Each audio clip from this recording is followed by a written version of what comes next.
అందరికీ నమస్కారం. మేషాది ద్వాదశ రాశుల వారి యొక్క విధానం ఎలా ఉంటుందో అన్నది ఫలితాలు పెట్టడం జరిగింది. అదేవిధంగా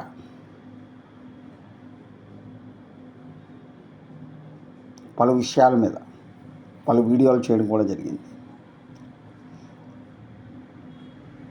కుజదోషం, సర్పదోషం, కాలసర్పదోషం మొత్తం అన్నిటి మీద కూడా వీడియోలు చేసి పెట్టడం జరిగింది. వివాహ జాప్య నివారణకి కూడా వీడియో ద్వారా తెలియజేయడం జరిగింది. మీరు